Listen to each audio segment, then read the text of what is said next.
प्राचीन काल में चित्ररथ नामक एक सुंदर वन था, जहाँ देवता गर्वद और ऋषि मुनि ध्यान और तपस्या करते थे। इस वन में महातपस्वी ऋषि मेधावी अपने शिष्यों के साथ तपस्या में लीन थे। एक दिन स्वर्ग की अप्सरा मंजू गोसा वहां से गुजरी। उसने ऋषि मेधावी को देखा और उनकी ओर मोहित हो गई। वह पास में फंसाने के लिए मधुर स्वर में गाना गाने लगी और नृत्य करने लगी।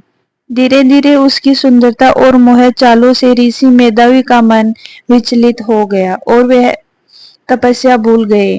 कई वर्षों तक ऋषि मेधावी मंजू गोसा के साथ प्रेम में लीन रहे।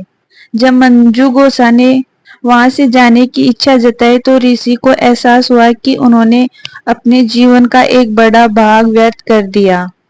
उन्हें अपनी गलती पर गहरा अफसोस हुआ और क्रोधित होकर उन्हें मंजू गोसा को पिशाचिनी बनने का श्राप दे दिया।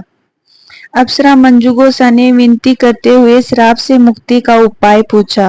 तब ऋषि मेधावी ने कहा कि चैत्र कृष्ण पक्ष की एकादशी, जिसे पाप मोचनी एकादशी कहा जाता है, उसका व्रत करने से समस्त पाप नष्ट हो जाते हैं।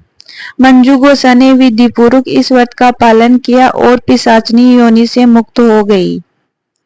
ऋषि मेधावी जब अपने पिता चैतन्य ऋषि के पास पहुंचे और अपनी भूल बताई तो उनके पिता ने भी उन्हें पाप मोचनी एकादशी का व्रत करने की सलाह दी।